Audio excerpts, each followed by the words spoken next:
నియమాలు పాటిస్తాం, ప్రోటోకాల్స్ పాటిస్తాం. కానీ అలుసుగా తీసుకుంటే మటుకు నేను అంత తేలిగ్గా తీసుకోను. ఎందుకంటే నేను ఒక వ్యవస్థని నడపాల్సిన వాడిని.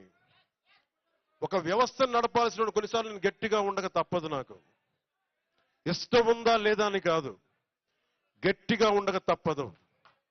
నేను మీకు మాట ఇచ్చాను, లా అండ్ ఆర్డర్ చాలా చాలా బలంగా ఉంటుందని చెప్పాను. ఆయన చెప్పిన బాధ నాకు అర్థమవుతా ఉంది. అట్రాసిటీ కేసుల గురించి ఏమంటారని.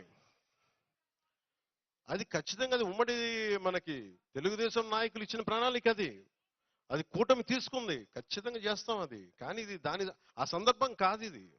ఇది జనవాణి కార్యక్రమం కాదు. ఇది మాట్లాడటానికి ఇది ఆత్మీయ సభ. ఇది ఆత్మీయ సభని ఆత్మీయ సభగానే మాట్లాడుకుందాం.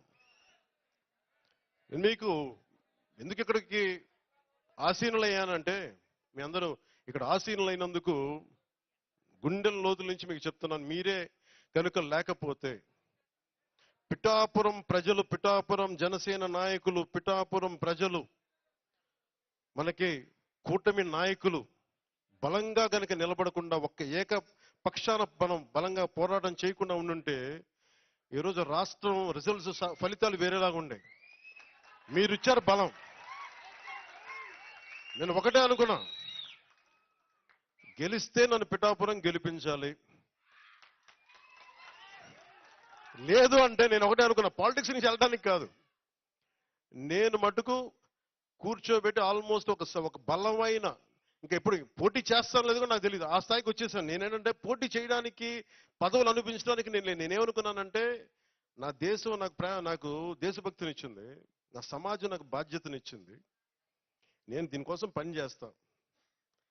నాకు అవసరం లేదు ఇవన్నీ, కానీ తిట్లు తింటా. ఎందుకంటే నా దేశం మీద నాకు అంత పిచ్చి. నాకు నా బాధ్యత. మన సభలో మీరు చూశారు, అసెంబ్లీలో ఏం మాట్లాడాను నేను నా పార్టీ గురించి మాట్లాడలా. ఏ నేల అయితే, ఎవరి బలిదానం మీదైతే ఆంధ్ర రాష్ట్రం ఏర్పడిందో, పొట్టి శ్రీరాములు గారికి ఆయన గుర్తు తెచ్చుకునే మాట్లాడాను.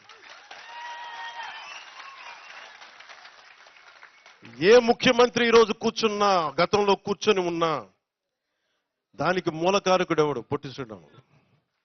ఆయనే లేకపోతే, ఆయనే బలిదానం లేకపోతే మనకి ఈ రోజున ఆంధ్ర రాష్ట్రం అనేది ఉండేది కాదు.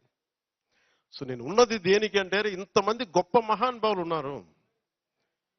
నేను అన్నా క్యాంటీన్లతో మాట్లాడి ఒకటే అడిగాను, అన్నా గారి క్యాంటీన్లతో పాటు డొక్కా సీతమ్మ గారి క్యాంటీన్లు రావాలి. అన్నా క్యాంటీన్లు ప్రారంభిస్తున్నప్పుడు దాంట్లో కొంత భాగం డొక్కా సీతమ్మ గారి క్యాంటీన్లు కూడా ఉంటాయి. దేనికి పెట్టుకోవాలి డొక్కా సీతమ్మ గారి? ఎందుకంటే అసలు మనకి ఈ రోజున ఒక పూట భోజనం పెట్టడానికి హోటల్లో పెట్టేయచ్చు, కొని పెట్టేయచ్చు. ఆ రోజుల్లో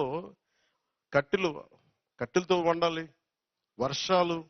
అలాంటి సమయంలో ఆవిడ కూర్చొని, అమ్మ సీతమ్మ ఆకలి అంటే కూర్చోబెట్టి అన్నం వండి పంపించే, లంకల దగ్గరికి వెళ్ళి కూడా ఆవిడ చేసేదంటే, అలాంటి విలువలున్న మనుషులు మనం గుర్తు తెచ్చుకోకపోతే సమాజం విచ్ఛిన్నం అయిపోతుంది.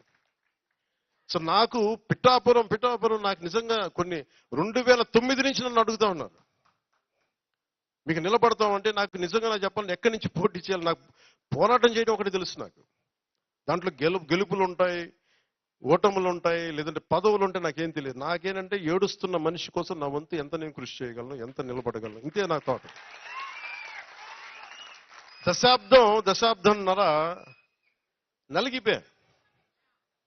నేను మీకేం చెప్పాను? రాగానే మీకు ఇందా చెప్తా ఉన్నాను, నేను ఓటమి చూసిన వాడిని. నేను ఒక సినిమా రంగంలో పీక్లో ఉండి నాకు పాలిటిక్స్ రావాల్సిన అవసరం లేదు. కానీ నాకేమనిపించిందంటే, చదువు విజ్ఞానం బాధ్యతనిచ్చింది. నువ్వు పొట్టి శ్రీరాములు గారి త్యాగం మీద నువ్వు జీవితాన్ని గడిపేసి, స్వాతంత్ర సమరయోధులు త్యాగం వల్ల నువ్వు జీవితాన్ని గడిపేసి, నువ్వేమి తిరిగి సమాజానికి ఇవ్వనంటే నీకు కుదరదు. అది నా అంతరాత్మ చంపేసింది. దానికోసం వచ్చాను రాజకీయాల్లోకి. పదవి రావచ్చు, రాకపోవచ్చు, గెలవచ్చు, ఓడిపోవచ్చు. ఈరోజు గెలవచ్చు, కానీ నాకు ఈ రోజున ఉప ముఖ్యమంత్రి కావచ్చు. కానీ నేను ఎప్పుడు ఒకటే మనిషిని, ఓడినా